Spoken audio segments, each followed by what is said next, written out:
No, don't go off eventually. Like I don't think too many people gonna bother me through the midst of this.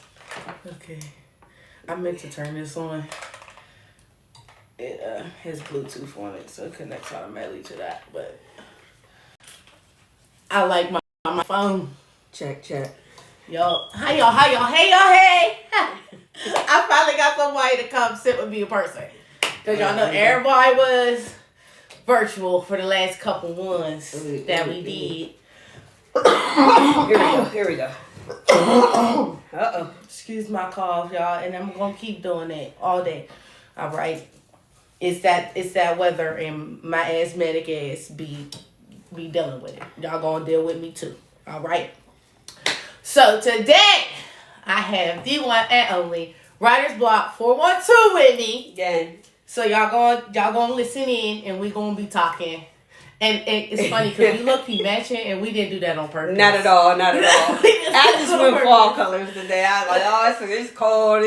I still want it to be fall, so I'm gonna throw a little sweater on, little fall, little razzle dazzle, little fall razzle dazzle. I genuinely only changed my shirt so that it matched my hair, cause I feel that. Cause my hair it wasn't sitting right with the burgundy that I had, the burgundy polo. So that was it. And this is a sweater, and the other one ain't had no sleeves on it. And all about me being cold. We not doing that. Work. Yeah. All right.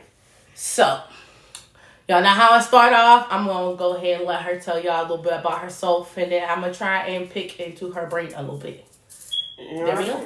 Well, my name is Writer's Block 412. I am a Pittsburgh native, born and raised. I have a music background, so a lot of the conversations and things that I do have to deal with music. I am also a spiritual universe person, so you'll hear me talk about the universe and manifestation a lot. Spiritual manifestation. Yeah. I'm interested. Yeah. So where are we going with that? So, last year I got into a sense of like knowing, and I don't really like, two things I really don't talk is politics and religion. But I started thinking about religion and the things we were taught versus the things that I was reading and the things that were coming into my spirit. And I began to learn that it's spiritual. So whatever your quest is with your higher power is spiritual, and it's between you and that person. So whatever your higher power is, not that person, but your higher power, whether it's God or, whatever it is. And I started to study it and learn that like a lot of different cultures have a lot of different gods. And just because their God is different from ours doesn't make us any better than them any better than us. It's all about the laws of manifestation and what you want in your life. So I started locking into me, worrying about me and what I can control and not nothing else. And I started really manifesting things into my life, things that I wanted, the things that I thought I might need. And I started journaling. And a lot of those things started coming to fruition, which is scary. But it's worth it. Okay. I am not into the argument about religion. I don't argue about religion because people get upset, and I feel like I'm entitled to feel how I feel, and you're entitled to feel how you feel. For me in this house, we believe in the Lord. Okay? Yeah, so that is something that I came to terms with too. It's like when we look at things like that, God made you in his image, not anybody else's. And a lot of times people get so caught up in what they want you to be and are not letting you live your natural course of life as to what God wants you to be. So like with my peoples, like my kids, I be like, God got you. I don't know what to tell you to do. Walk in that. I said something that upset some parents once. I said that our children are borrowed. They're not ours. Absolutely. I learned that in therapy. I learned not to call my kids mine. They're not mine. They're the world's. They're God's. I call my kids by their nicknames or by their first name. I never I'm like my kids. I say like the kids, or you know what I'm saying, something like that. I do call them my churn when I'm discussing them with people, but they're not like my property. Like, right. I'm just supposed to lead them and guide them. Like that's the whole shepherd in the flock mentality is how it is. They have so much to learn, and I can't teach them everything. Like, but yeah, I definitely like that. I like that perspective of things. So I am Maka, because you don't really know that much about me.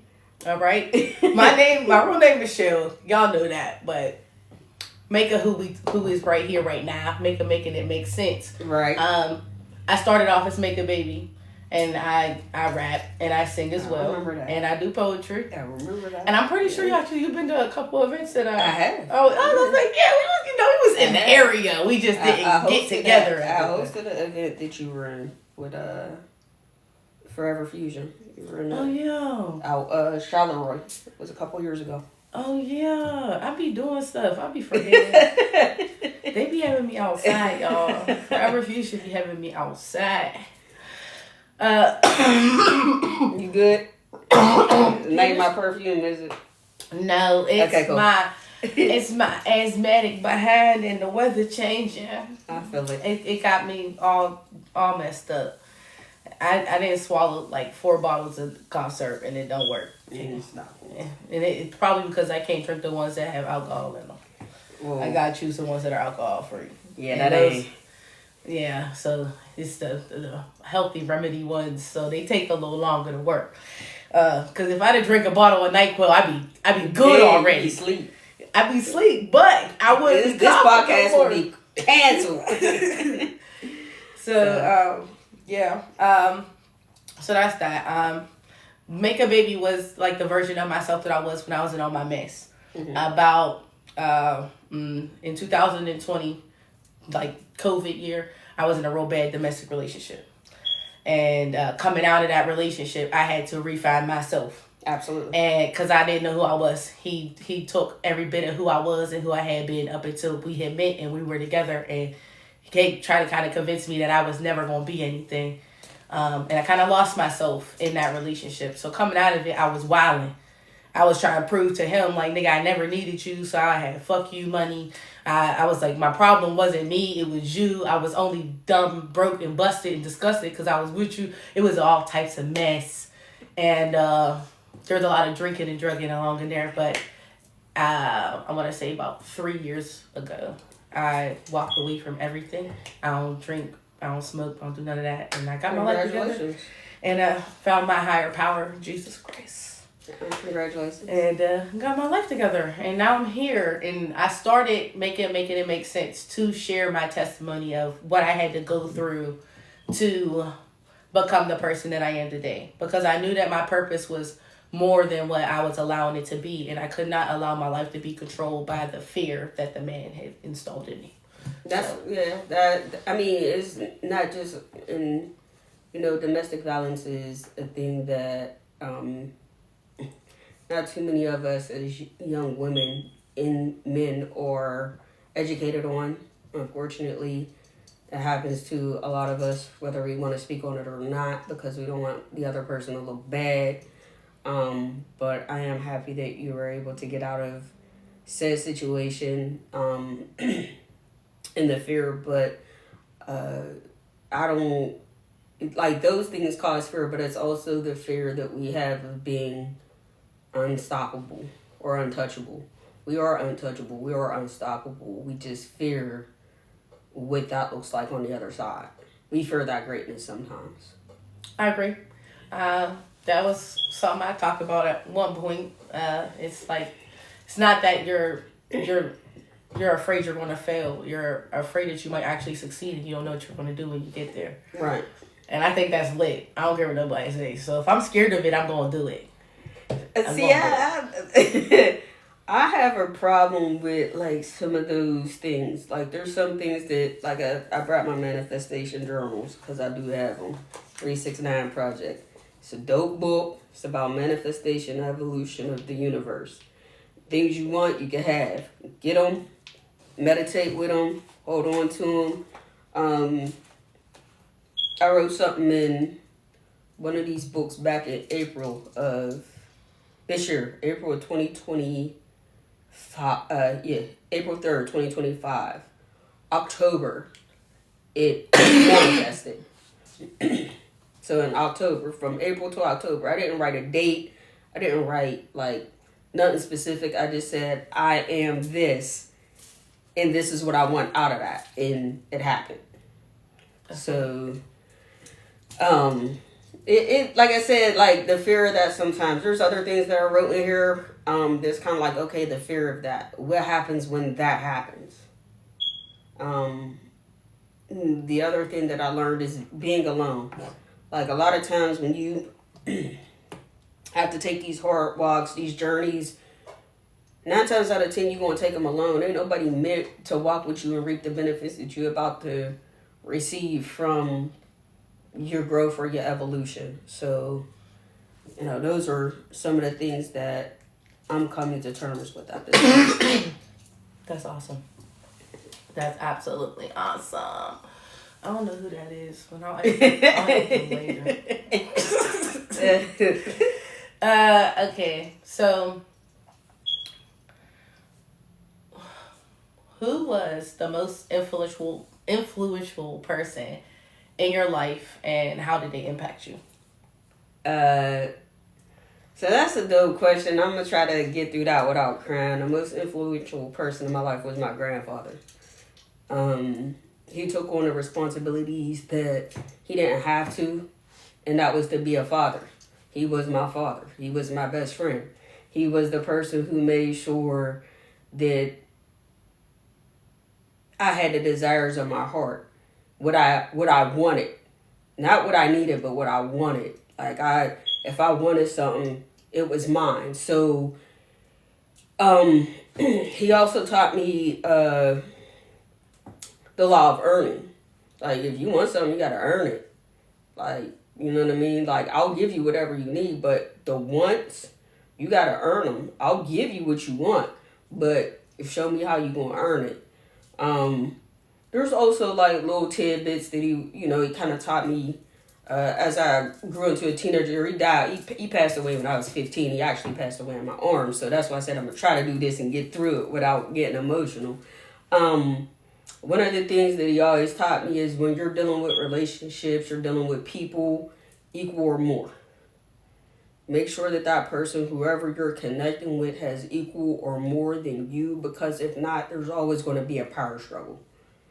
That person is always going to find you as a, what's the word I'm looking for here? Superior? Not a superior per se, but like, they're always going to want to go against you. It's always going to be combative because they're not in the same places that you are. And they're going to want to climb you in order to get with, like, as stepping stone, basically. They're going to want to try to use you as a stepping stone to get where you are. And then when they get where you are, it's like, all right, I'm cool. So, equal or more is one thing. And my granddad, he had basically all daughters, one son. So one of the things I used to hear him say is like, I'm feeding the frogs for the snakes. Basically, like, I'm teaching a woman that I love for these men who could be snakes. So like, I'm feeding the frogs for the snakes. Okay. That's deep. Yeah, but it was always like, go for your dreams, go for what you want. Don't let nobody tell you you can't achieve your goals, like stuff like that. So. All right, granddad. And the other thing he instilled in me was business. My granddad was a business owner. He had a construction company. He owned a construction company. A lot of people don't know, like, my family's originally from Swickley. They moved from Swickley to Wilkinsburg because I want to say this, I don't know if it's basically the highway. Whoever does the highway took their property. Okay. So that they could build 65. So eminent domain. Yeah, eminent domain. Part of 65 is my family's property. That's crazy. And it's so effed up how they do that too. Yeah. They're like, well, we need it for this, so if you're ever riding through Swickley and you see Buck Street, Like, it used to sit up on top of a hill. That used to be my grandfather's land. But, they moved to Wilkinsburg and had a nice house in Wilkinsburg. And behind that house is actually a structure that my granddad built with his bare hands from the bottom up. I was there every day while he built it. That's awesome. All right, granddad did that. He taught you some things. I feel like a lot of women don't have that male role model in their life nowadays either. And I think that for some people, I think that is a big deal. Well, I mean, I grew up around a lot of males. Like, for me, it was my granddad. I got brothers. I got three. Well, technically, I have four brothers. 3 biological and 1 brother-in-law who basically molded me. I have a cousin who's like a brother. So, yeah, like I was around a lot of males. I can't call them boys. I can't call them men. Because at that time, like, I feel like they're just males. Like, to me, they weren't boys. To me, they were teaching me things as I was getting older. But they weren't quite men yet. I get that. So I got 13 brothers. They all a piece of shit. They know it. And I love them, but they're a piece of shit. And my stepfather was not the greatest role model for me either. And my bio father was in prison up until 2 years ago. So when I say that, I'm not just speaking from... I got a little bias, okay? I can understand. He wasn't dead. And then the males that I had around me were shitty. So they had, they said shit like, pussy run the world. And you can do whatever you want. Ain't no nigga gonna tell you this. But where was y'all when that man was beating me the hell up? Okay? Where was y'all? So a lot of times, and I'll speak on this because, like I said, I got brothers. A lot of times, the fear, like you said before, the fear, and those who are tuning in, I appreciate y'all. The fear, like for me, I never told none of my brothers none of the stuff that was going on in my relationship because of the fear. Like, I was afraid that they would actually hurt somebody at the time that I cared about. So I don't want that on my chest. Like, you hurting somebody that I care about. So I would refrain from telling my brothers, what exactly was going on. But I know if I did, they would be, on go, on 100, as long as they knew, like, it's not going to be a repeated cycle on my end. So only one of them tried to help. But then I had to help him. Because I was like, just stop. Because if he gets you, then ain't nobody going to help. Because it's just me and you, nigga. We can't go back to back all our lives. The facts.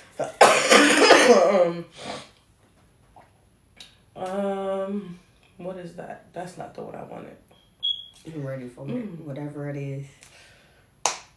What's your biggest fear? Spiders and snakes. Spiders and snakes? Off rip. Mine's is clowns. Spiders and snakes. Off rip. Don't come near me. Don't be around me. I don't even go to that section in the zoo. Like, no, I'm good. Okay, what's your biggest fear when it comes to, like, your career? And the things you're aspiring to do? Honestly, success. Success is my biggest fear because I look at it as to what I'll be leaving behind once I succeed. Again, you can't take everybody with you. So, success has always been a big fear for me. Like, I'll go on these runs where I'm doing something and I'm reaching a certain type of level. Like now I'm doing all these different things and I'm hitting a certain type of level. And I'm telling people, like, man, I'm about to be in a crib. And they like, man, for what? Like, you out here, like, you're stepping. Like, why would you go in a house and you stepping?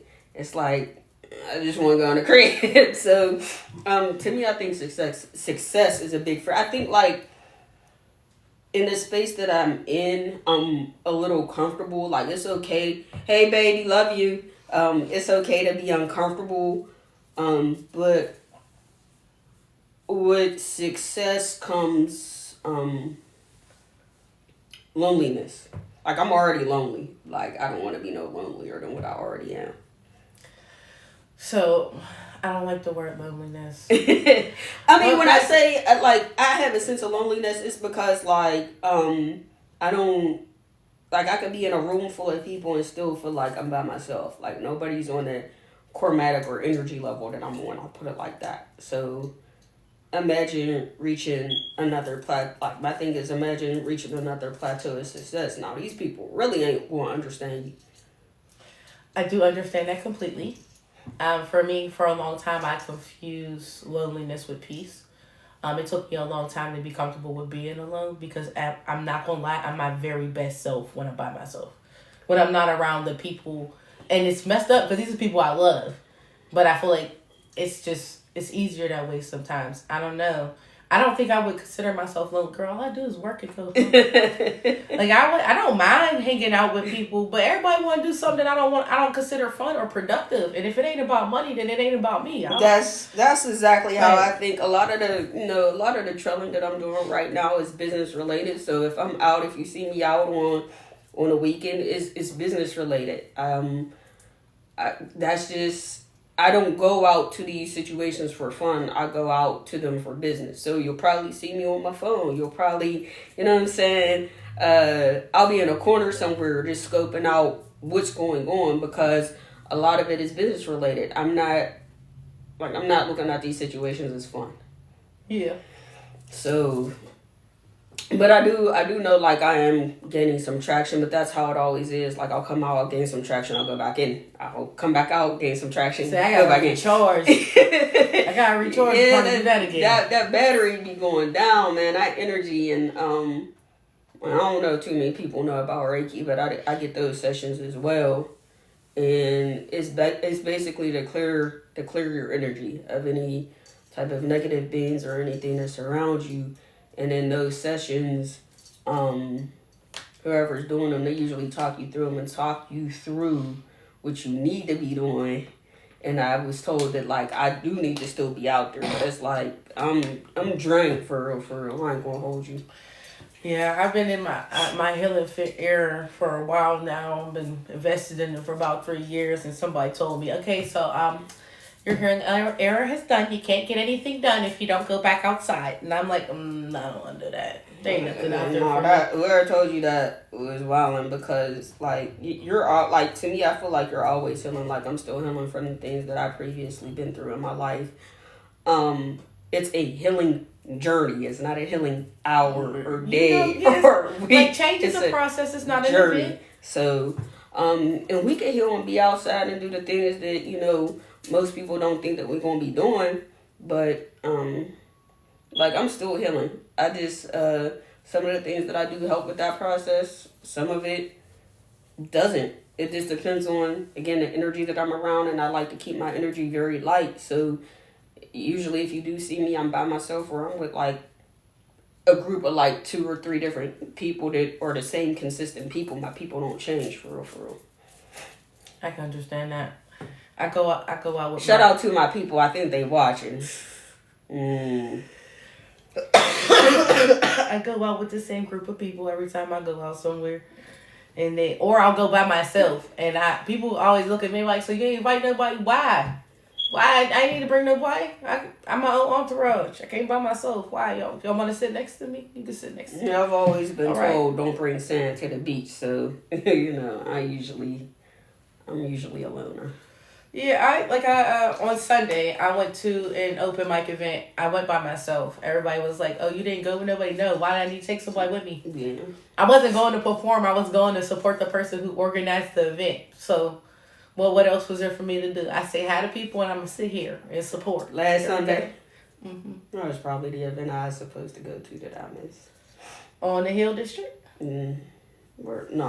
It was on the Hill. I'm actually have the person who organized it come on the podcast and talk at some point too.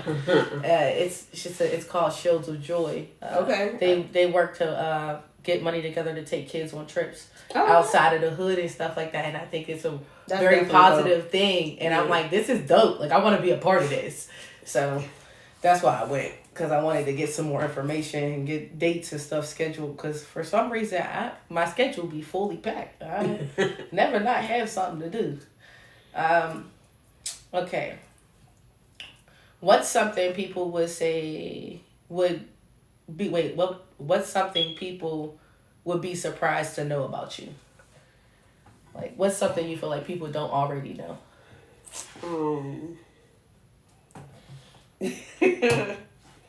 Nah, that's ignorant. I can't say that.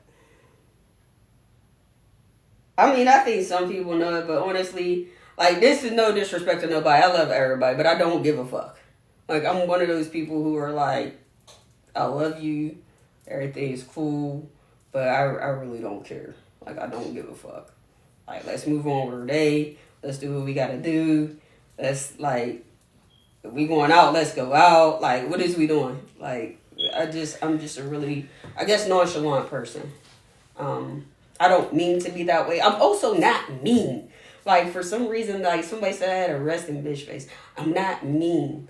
Once I get warmed up, like, that's what it is. It's like warming up a car. Like, I gotta heat up in order to get comfortable around people. And if I don't fuck with you, I don't fuck with you. Period, point blank. If I'm reading your energy and your energy seem weird, like, I'm a good energy reader. If that's weird, like, I'm not fucking with you off rip. I'm cool. I don't think that's a bad thing, though. But I don't think a lot of people know that about me. I think a lot of people, like, basically, first of all, I was told that I'm unapproachable. Okay, cool, that's fine, because I don't give a fuck. Again, I don't give a fuck. But I'm really not approachable. Like, once you approach me and we have a conversation, you, like, most people be like, damn, she dope. Like, what the fuck? All right, cool. So it's a vibe. Yeah, like, but if you're like seeing me out, or if you see me in like another space, it would be like, damn, I don't even know how to approach her to even have a conversation. But come up to me, have a conversation with me. I'm dope for real. I'm a vibe. Like, if your energy's good and we got something to speak about, we gonna speak. All right. I don't think you're unapproachable. I don't know. Because, I mean, I've been told by some people that I have an intimidating vibe about myself, too. And I've been like, girl, you don't even know. I be scared of everything, for real. You talk about I'm intimidating. Bitch, I'm scared of you. What you talking about? I'm just trying to be intimidated. I just carry myself very well. But then again, that could be it. Like, you carry yourself well in a way that other people could. Well, there's also, like, you know, when we deal with certain situations, we learn how to stand a certain way to block off that negative energy. So right now, my stance is like, I'm blocking off whatever energy is going to not bring me peace. So if I'm around you and you wilding out, or you doing some wild stuff, I'm the exit stage left, because that doesn't bring me peace. I'm at a peaceful stage right now. Again, universe, manifestation, peace. Like, peace is not up for discussion. Thank y'all. I appreciate you. Yeah. My peace ain't up for discussion, so I like that. That's it then. I don't know. I just said that the other day on Facebook. I don't know if I read it in a post or if it was one of my videos. It was more like, yeah, nah. We're not going to talk about my peace. If you want to come into my life and you got ulterior motives, keep that shit over there. We could have stayed strangers. You could have left me alone. I just said that to somebody. Like, we could have stayed strangers because you came in my circle and interrupted my peace. Mm-hmm. Like I said, I'm into spirituality, so I cover my crib. Like, most people don't get too far. Like, most people don't even let you know where I live. Mm-hmm. So, like, if you come into my crib, that's a hey, how you doing? That's a different level for me. So if you come to my crib and you interrupt my peace, like, I'm hot off rip, and I don't get hot too often. I'm not, like, when I hit crash out mode, it's not a good thing. So keep me calm. Hold on, because I know you saw my doormat. I says, I know you fucking lying. Did you call first? Yeah, mine said, I got something on my door, something like that. It says, did you call? Mm-hmm. So, like, when people come to my crib that don't call, they be like, yo, I ain't called, but we did talk, and you did say. Like, did you call me first? Don't come over here. Like, first of all, but you see where I live. There's no excuse for you to say, you wasn't in the area. Well, that's kind of like where I live at, too. You came out here looking for me. My house is the last house on the left on the dead end street. So if you coming you coming with a purpose. You coming because I gave you the address and told you to pull up. If not, then like it's like, what are you doing here? So, do you have any regrets? I don't live life with regrets. I have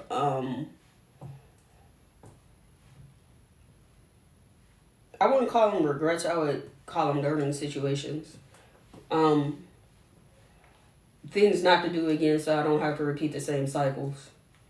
For me, it's like, again, with the spirituality stuff, I do have like bouts of deja vu. So it's like, damn, what did I fuck up? Like, that's what I always think when I have deja vu. Like, damn, what didn't I do right? Like, where did I mess up at? So it's not necessarily regrets. It's like, I got to learn from that lesson that I, like, what didn't I learn? I got to learn. No regrets. No regrets? Maybe on how I spent a little bit of bread, but I don't regret that either. Like, no, I'm good. All right. What is one thing you want to change about yourself in the next year? Nothing. Nothing. No. Nothing. Nothing at all. Nothing at all. Not a single thing. Not a single thing. Okay. I walk by faith, not by sight. If any changes are going to occur, it's going to be natural. It's going to be, again, God's will. I'm walking in God's purpose, God's will, my higher universe. Confirmation that I have received with that specific scripture in the last 5 days is ridiculous. My pastor talked about it on Sunday. I went to that event on Sunday. They talked about it there. I ran into somebody else on Monday. They talked about it. And here we go again on another day. Yeah. Walk by faith, not by sight. I've been on that mission for about 2 years now. I do a lot of things not knowing. I do a lot of things uncomfortable because they say when you're the most uncomfortable, that's when your breakthrough is going to happen. So I'm cool. I'm like, why haven't we actually talked before? Like, the wavelength right here. I'm just, all right, Miss Mia. Okay. Yeah. What challenged you in your life the most that helped shape you into the person you are now? my motherfucking kids, man. Woo! I look, listen. we're at a stage now. I don't really need to give too much information about my kids because my kids are known as well. But they're at ages now where we can actually go out together and bond that way. And for me, it's like watching them grow up and mature into the adults that they are. They still have guiding that they need because... Wait a minute, you ain't supposed to ask a woman her age. How old are you? No, I'm not saying. No, I'm not doing that. Old enough to have kids, 2 of them that is grown. I'm 29. Okay. Like, like, is your kids like my age or they might be. I'm telling y'all, good black don't crack unless you do it. They might be. I'm gonna ask when we end this. they might be, but my kids have taught me true patience and just within the last 3 years how to let go. That's a hard one. I can't enable you, but I can support you. Because I want you to be I want you to grow in to the best person that you could be. I will forever give you advice. I will be forever the shoulder you could come cry on. And that's not just for my kids. I have sisters, nieces, and nephews that this has always been my conversation with. Like, I can't enable you, but if you need me to vent, if you need me to pull up with somebody, like, yeah, like, I've got those calls, like, all right, cool, like, what's up with it? I'm on my way. Yeah. I'm usually the person that is last to be called, or I find out about it through some other source. But they taught me true patience and how not to be an enabler when you want to save somebody. I'm a empath in most cases, so I always want to save. Okay. Like, if I see that you down, I'm all like, if I have it, I'm gonna try to save you. I'm gonna try to save you. Oh, you don't got no cord? What you need? How much bread you got? All right, let's go try and make that work. oh, you ain't got no house. Let me reach out to this person, this person, this person. I have learned in the past 2 years that not everybody deserves it. Yeah. Not everybody deserves it. And it be a motherfucker where you be like, I don't understand why everybody's treating you so bad. And then they show you exactly why they didn't have someone like you in their life. Because they'll see you and take full advantage of it. Love you too, baby. I'm always going to be there. Always. Facts. Like, that's it. I love that. I love that. These are some good questions. We get some good answers, too.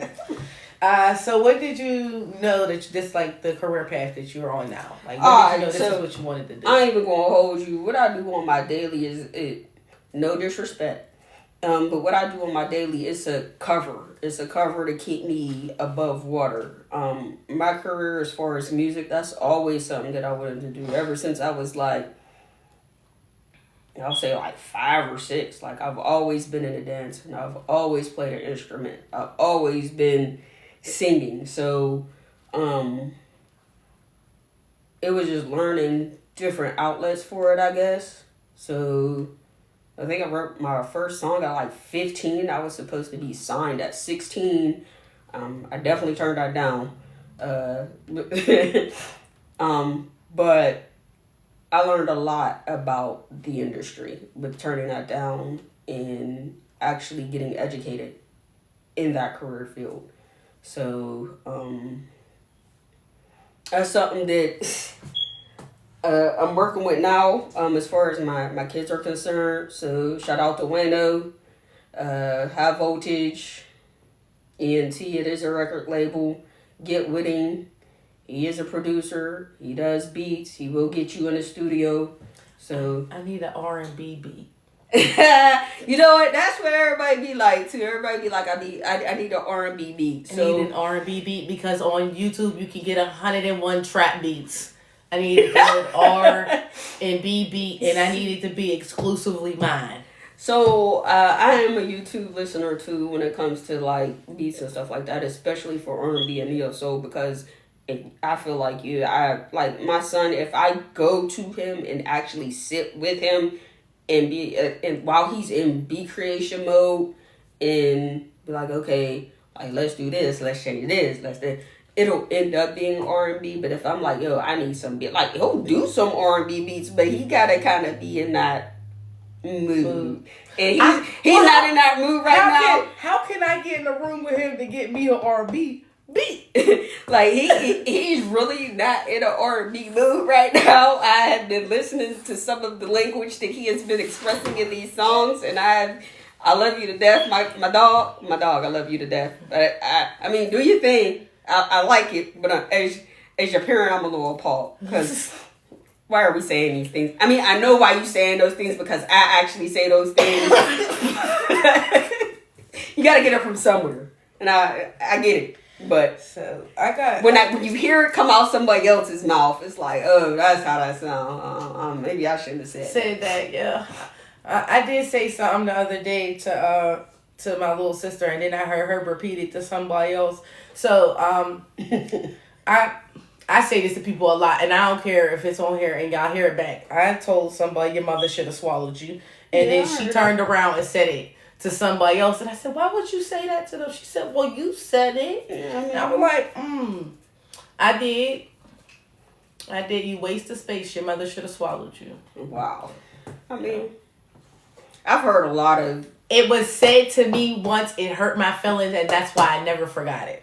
I mean, I've heard a lot of phrases that were spectacular. I'm like, the creativity that y'all got to come up with this stuff, man.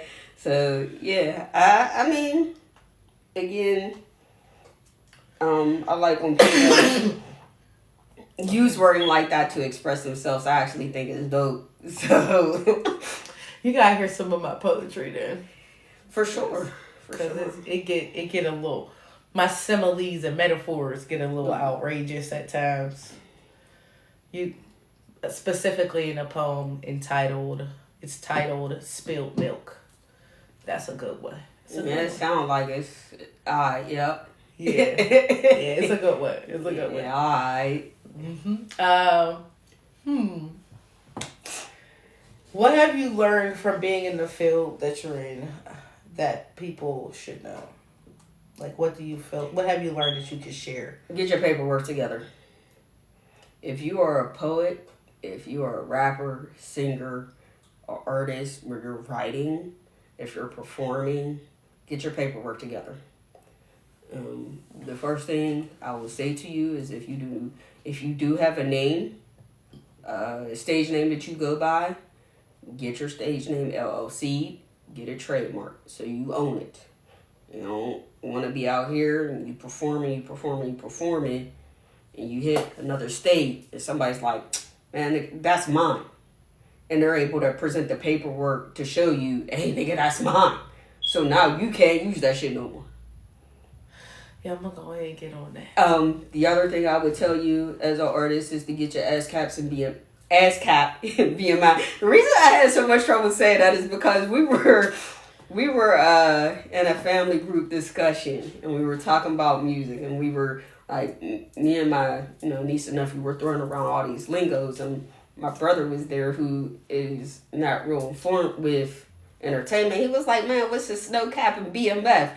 Like, we like an ass cap and BMI, cuz. Like, what is... So now we call it a snow cap and BMF in the family. It's like a little joke. But make sure you get your ass cap and your BMIs, especially if you're a writer. That helps you get your publishing, and it also helps you get your splits if you work with other artists. There's something called a split sheet. That when you're working with any other artist that you should be completing so you get your fair share if music happens to stream or get out somewhere where it can be monetized. So definitely make sure your paperwork's straight. Okay. The other thing is, I know y'all don't want to do it. I know a lot of y'all don't got the bread to do it. Get a manager. Get a manager. You don't know everything. And there's 3 different kinds of managers. So I'm not going to hop in or get too deep into that, but get a manager. I would say to get a business manager if you want someone to help you with your business, because you as an artist, whether you believe it or not, you're a business. But there's a business manager, there's a personal manager, and there's a road manager. And a lot of people be looking for that road manager, but you ain't got no business manager. So yeah, I would say get you a business manager unless you're educated on managing yourself enough that you can get people to look at you such as investors. A lot of people don't know Pittsburgh is rooted in very, very, very rich investors. I've actually seen a few of them at a few events that I've been to, like actual millionaires about to be billionaires in some of these buildings. And I look at artists and I'm like, yo, you can have a deal, you can have an investor if that wasn't how it is. If you just did this. So you're saying make sure you have the proper management. Make sure you have the proper management, and if you don't believe in management, make sure your paperwork is correct. You know, a lot of people don't even know what the paperwork is. It's definitely your ASCAP, your DMI, your LLC, your trademark, copyrights as well. Every that's another thing. There's poor man's copyright and there's for real copyright, which is like a couple $100 to $1,000. Thank you. But you definitely want to get your work. I've learned that the poor man's copyright does not stand up in court all the time. The poor man's copyright does not stand up all the time in court. However, if you can present justification that you are the original person who has done whatever that work of art is via the one thing that I was told in my copyright classes is that when you do stuff on a computer, it's timestamped. Yeah. So you could go back to the original date that you started on that. And if you could present that, that will help you because it shows that you Thank you. that you actually were the one who created that. Unless the person who you're up against shows a prior creation date. Yeah, like I've spent some money to get some things copywritten. I have. I'm not gonna lie, I'm about to be shelling a lot of money in the next 2 months. Cause I'm working on I had my manuscript finished for my poetry book, but I refuse to have it published, and because I want to self-publish at that, so I don't want to put it out there until I have my copyright certificate for it, so I could put the copyright stamp on my book when I publish it. Do I know that it's my work? Yeah, but I'll be damned if somebody take my words and smack a different label on it and be like, "Oh, this is me, baby. That's my life. How dare you take my life and do that?" So I learned about copywriting when I was like 8 or 9. My aunt, she was a artist out in California, and she did poetry. And she has published poetry. And I always used to look at her poetry and be like, yo, what is this C at the bottom of your stuff? Like, what is this? But that was the copyright though. So she sat down and had a conversation with me about copywriting at a very early age. So when I did go to school, it was something that I really focused on and paid attention to because it's important. That and like some of the contracting and law portions of it. So like my kids, they'll always come to me with contracts like, hey mom, can you read this contract and make sure it's cool? Like, should we do it? Should we not? And like I said, there's like the industry is deep for real, for real. I just posted something today. It was a position for Sony. It's in California, and I'm like, people think you make so much money from the music industry. It just depends on what you do and how you do it. Like that position, it was like a $45,000 to $50,000 a year job in California for Sony. So it's like y'all be thinking people be making money. They really they make what somebody here would make for real, for real. I would say I make more than that with my job right now. At that rate, they making what, $19 an hour? Yeah, about that. But in California though, that was the main thing. I read it. I was like, man, y'all crazy. Like that's insanity. I make a little bit more than that. So. Go ahead and keep my little day job for now until this podcast thing take off and y'all put me on TV somewhere. I could talk about that too, but. Oh, we gonna talk about the podcast before the end of this. We gonna because I want to be on your side too. Oh where man, you get to ask me the questions. Man. So wait, that's not the one I wanted. Yeah. Hold up. Where was I? Okay. If there was one thing you could change about this industry, what would it be?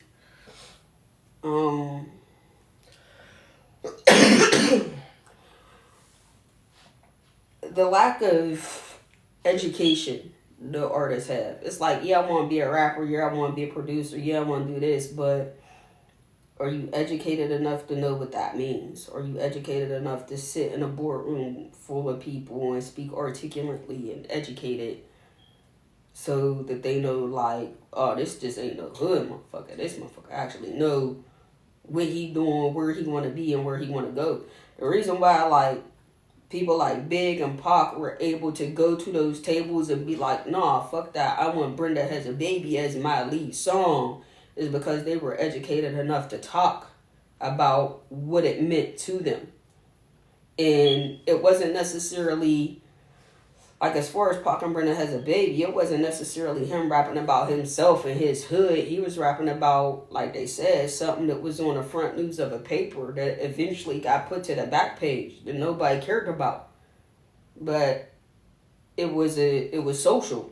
Just like Big. Big's things were social. But again, Big was with Puff, and Puff was like, I'm trying to make money. I'm trying to make you a millionaire. Mm-hmm. So if you listen to a lot of Big stuff, he talk about what's going on in his neighborhood and stuff like that. But again, they was trying to get rich. So educated. But Puffy was an educated dude. Puffy was able to go to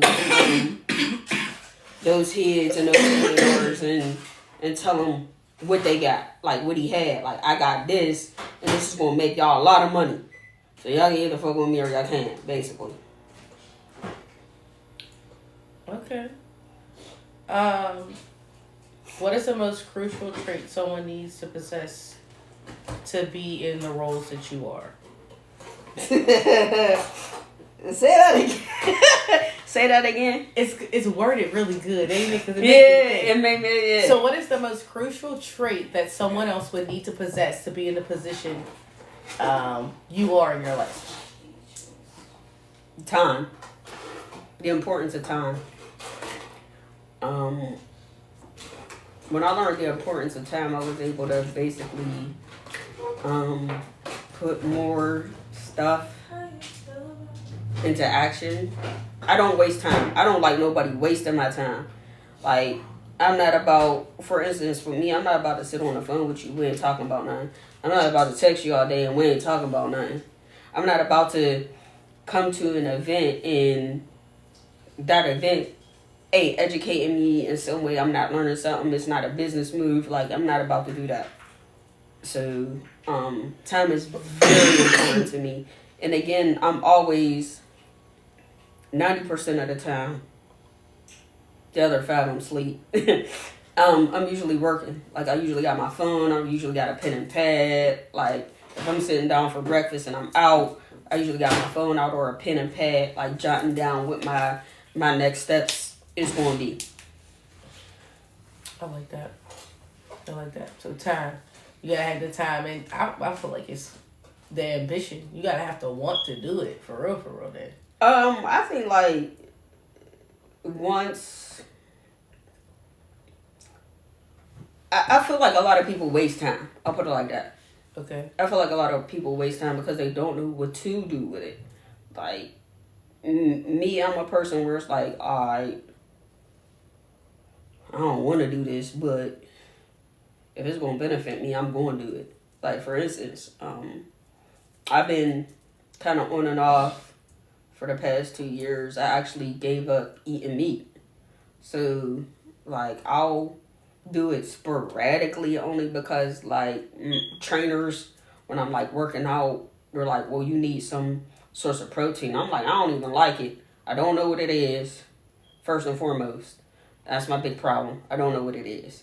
I just got into a real sense of, like, I don't like eating stuff where I don't know what it is. I don't eat fruit no more because don't none got seeds in it. When I grew up, all the fruit had seeds. So I don't know what this stuff is. Like, you're not about to poison me out here. I'm cool. So I'm good. Like, yeah, no, it's a no for me. So.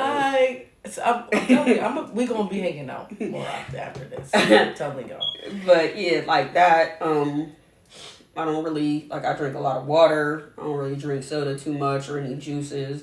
Like, my kids come to the house, they be like, man, you don't got nothing. I said, man, y'all better DoorDash you something. There's water in there. So I get kids coming over to my house, y'all, and I promise you, there'll be a case of water sitting at the door. If you want some, get a bottle of water. Because what else do you need? And if you want juice and high fructose syrup, you should have asked your mom to buy you some before you came over here. I barely buy it. And if it is here, it's because the kids asked for it multiple times before I went to go get it. Okay, so before we run out of time, because I wasn't paying attention to it, I was just enjoying the conversation. Let's talk about your podcast. My podcast is the Social Flex. Well, it's our podcast because I do have a co-host who is a partner, a joint venture with me on that. So it is a Social Flex. We deal with social issues. We have actually been on a hiatus. Unfortunately, what a lot of people don't know is when you're doing a high quality podcast, you want it to remain high quality. The space costs money. The equipment costs money. Mm-hmm. The editing costs money. And what a lot of people don't know is if you're not highly streaming, like meaning that you have over 1 million people streaming to that podcast, you're not really making any type of residual income from it. So you're shelling out a lot more money than you're actually bringing in. And we've never, in all of the podcasts that we've ever done, we never charged anybody to come on our podcast. Like, we never was like, hey, yeah, come on our podcast. We charge $10. we've never charged anybody, and we did it for. We were about to go into season number 4. The first season we did at home during like post-COVID, so I didn't want to bring anybody out, and have that be a situation. But the following year, it was real high quality. It was in a podcast studio. Shout out to Choreo Shy, whose 1028 Podcast Studios is where we were filming at. So I will always shout him out for humble beginnings. But again, it cost. You know what I mean? I would like to get back to it. However, there are, I just looked, 20 episodes that need to be edited.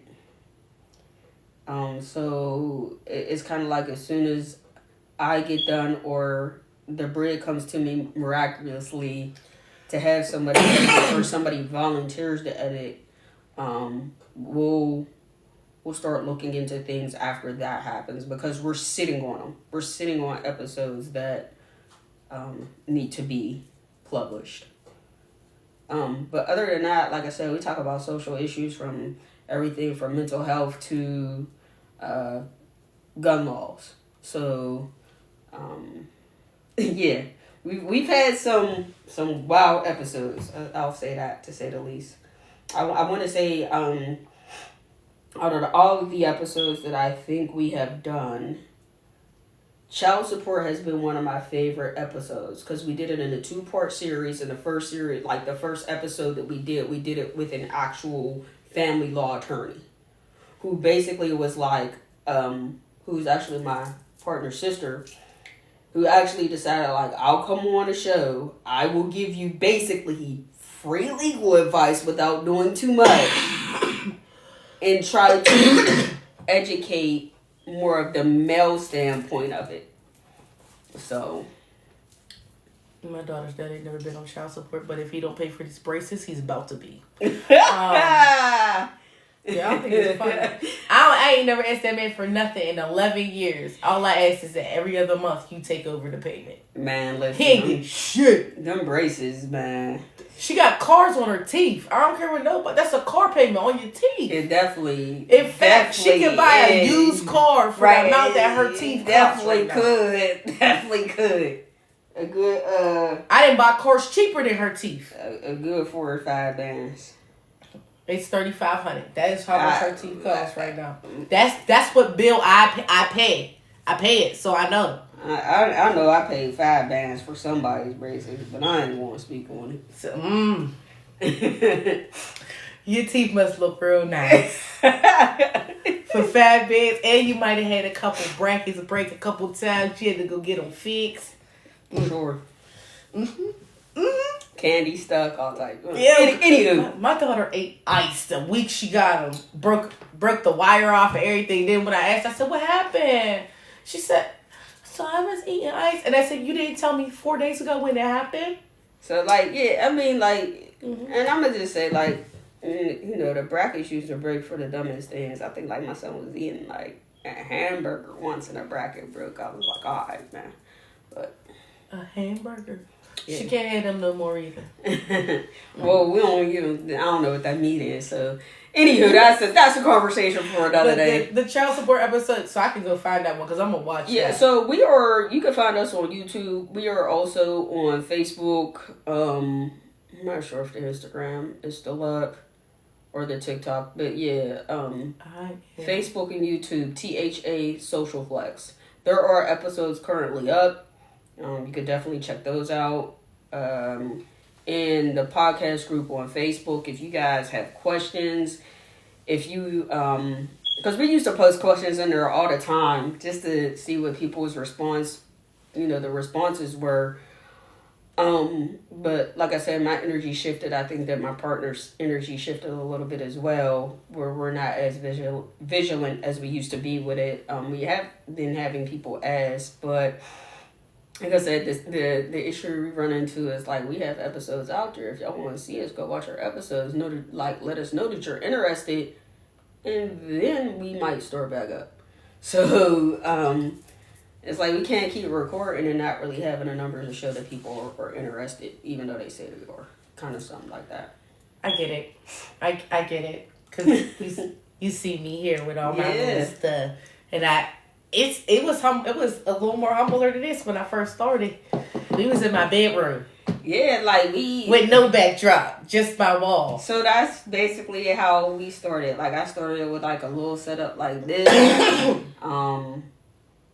Like, one of the very first episodes we did was out of Panera Bread. I actually rented out Panera Bread in Wilkins and hooked up the mics, and it was an audio podcast.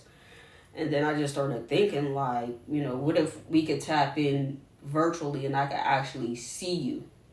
And we could have these conversations kind of sort of face to face, but not face to face. Like, you actually see the support system that you're talking to. So that's when I decided to hold them virtually. Like, I would give everybody the meeting code. They would pop in. Thank you, cuz. I appreciate you, love. They would hop in and we would, you know, when we did the mental health series, that was all Google Meets, actually. We did it all through Google Meets. So... Oh, that's deep. yeah. So, like, I had, like, there were, like, slideshow presentations about mental health and, like, going through different cycles, you know, as far as self-love and the different types of mental health diagnoses. So she coming back, y'all. We're going to have a self-love conversation. The different type of mental health diagnosis that you can have or experience. And then the next season, we rolled into relationships. I'm gonna stay away from that. Which I actually loved that season. And I loved that season because I was going through some things in my personal life when it came to relationships. So going through that season actually educated me, but it actually helped me to, like, figure out what I wanted in a relationship. So I don't want a relationship, I want a partnership. So... And when I get to saying it like that to people, they be like, well, what you mean? I'm like, so in a lot of relationships, it's normally two people that are missing something coming together, and they're trauma bonding.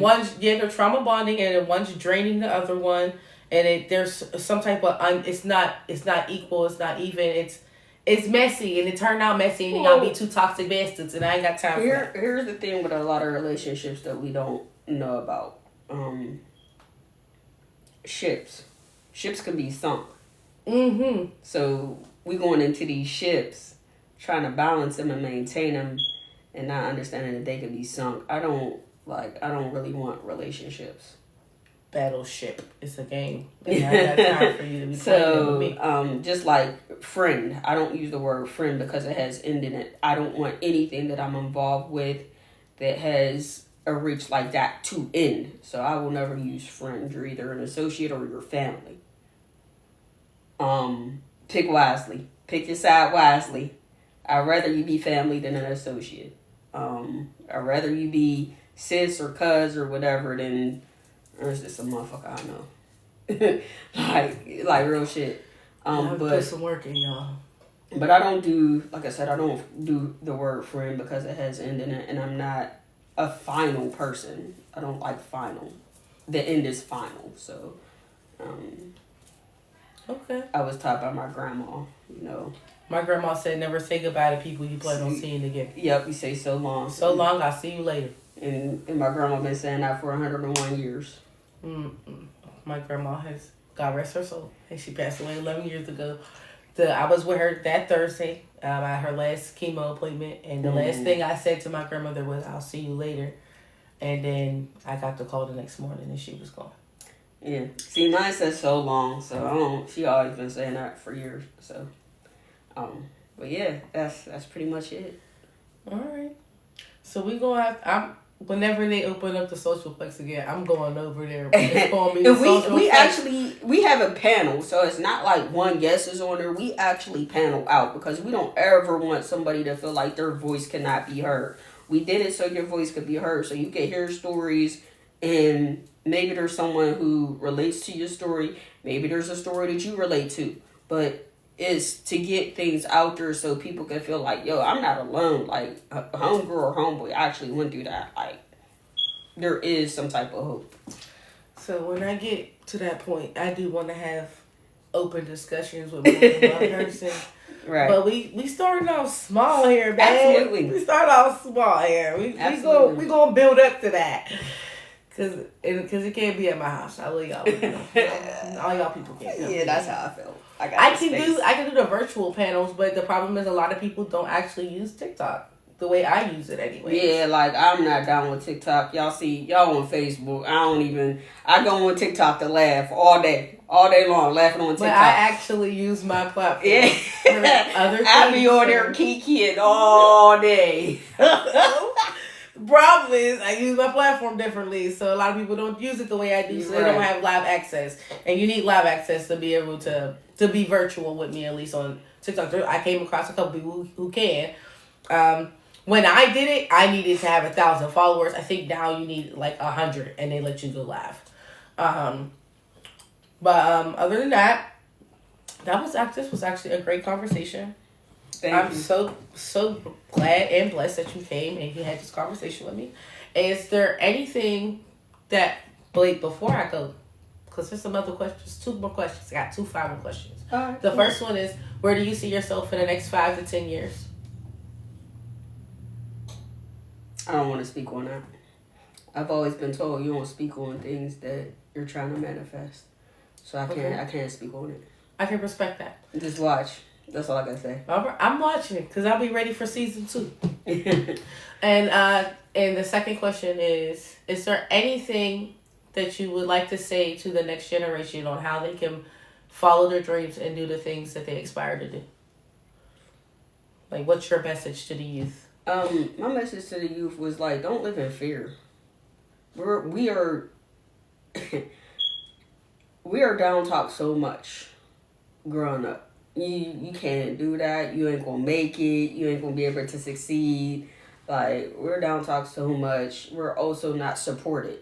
So, for one of my sessions, I was told, like, as your family, what it is that you do. And if they can't tell you what you do, then they really don't support you. If they can't really tell you what you do, they don't support you. That's a bar. If they can't tell you what you do, then they don't support you. Yeah, that's a bar. So I was like, oh, okay, that's a bar. I want to dig into that statement a little bit. So do you mean like... So I could walk up to, like, all right, for instance, I'll give you an example. No shade. My mom. I could walk up to my mom today and be like, Mom, what do I do? She probably be like, oh, you work out, where your day job is. But she can't tell you that I'm an entrepreneur, that I own 2 businesses. I own my name, Writer's Block 412. That's an LLC. That's a company that I work with my son with his record label. She can't tell you. She can't tell you that I'm a host. She can't tell you that I'm a DJ. Like, she can't tell you these things. So... Oh, you DJ? Yeah.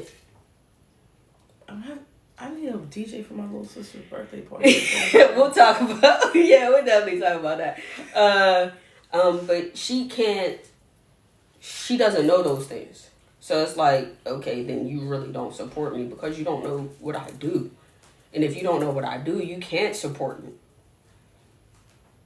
That's deep. That is a bar. Yeah. That's definitely a bar. So I have an aunt where if you ask my aunt, like, what does she do? She be like, oh yeah, she do parties. She be throwing parties. She hosts. I seen her DJing. Like, that's a supporter.